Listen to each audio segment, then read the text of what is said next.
Thank you to Tom Netting and the Career Schools Private Education Network, C-SPAN, for inviting me to speak at your fifth annual Higher Education Policy Meeting. Your contributions to post secondary education are crucial. Your members give students the skills they need to succeed in the workforce. This is invaluable work. Many Americans are finding that an education in a skilled profession is the right path for them. For too long, Americans were told that obtaining a baccalaureate degree is the only path to a successful career. This kind of backward mentality funneled many students into expensive degree programs that left students without skills to be successful in the workforce.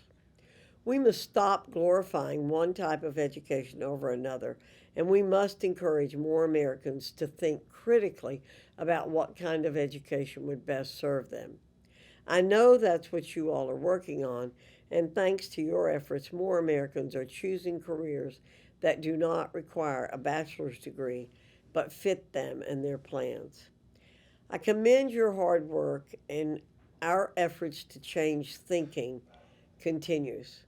We need more people advocating for Americans who want to work with their hands to enter a skilled profession instead of sitting at a desk all day. We should not treat those who work on legal briefs any differently than those who work on cars, pipes, or electrical outlets. All work has dignity and all work's important, and it's time for more people to know that. Traditional colleges and universities won't tell you this, but many high skilled students coming out of professional schools will make a better income than students with a baccalaureate degree.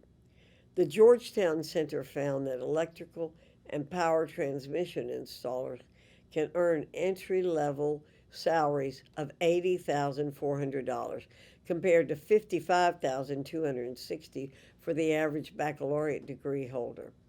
The numbers speak for themselves. Skills based education is well worth it. Choosing not to pursue a baccalaureate degree does not mean that Americans can't live up to their potential.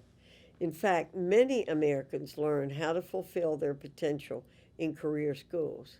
Additionally, your schools hold an important place in the education landscape by serving many low income and minority students, as well as older and returning learners. These schools also offer greater flexibility than traditional colleges and universities. We should appreciate them for developing the next generation of America's workforce and giving these workers an opportunity to learn on their terms. Yet, despite the benefits of your member schools, the Biden administration continues to target them. Foolhardy initiatives like the revised borrower defense rule and 90/10 rule harm these institutions and the students they serve. The Biden administration is using policies like borrower defense as student debt bailouts for those who attended your schools and others, but many of these students graduated from these programs unharmed. I believe in protecting students and borrowers, but I don't think we need to make career schools the scapegoat to do it. Targeting career schools is exactly what the Obama administration did and what the Biden administration is continuing to do. For example, the 90/10 rule prohibits career schools from receiving more than 90% of their revenue from federal student aid, while traditional colleges and universities have no such requirement. This is patently unfair. As you all know, this regulation will specifically target veterans.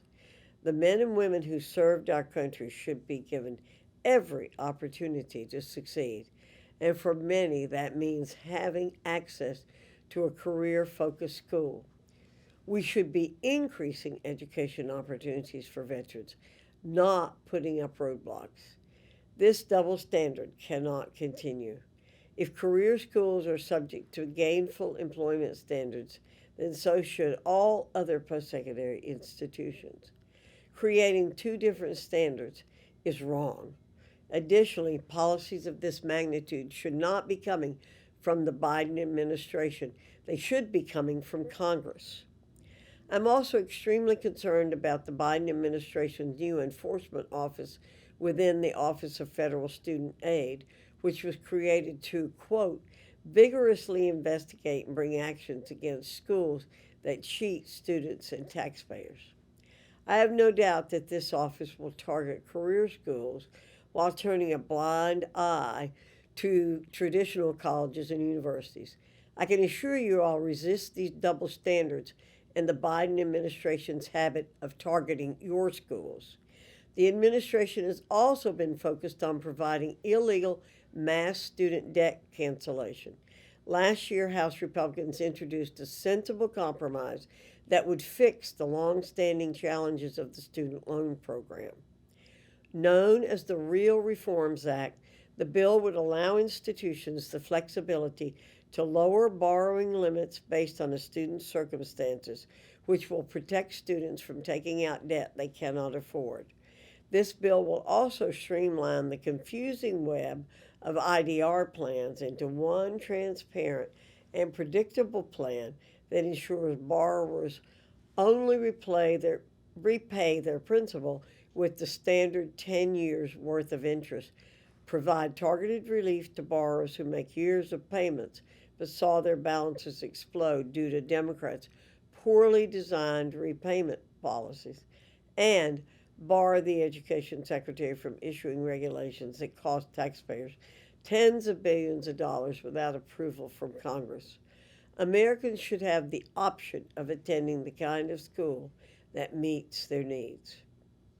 Because workforce development programs are so important, I co-sponsored the Promoting Employment and Lifelong Learning Pell Act. This bill will allow students to use Pell Grant funds for skills-based programs. The Real Reforms Act and the Pell Act are just two examples of how we might reform the loan and repayment system and prepare the next generation of workers to see our economy flourish. Thank you again for inviting me to speak with you today, and please continue working hard on behalf of students.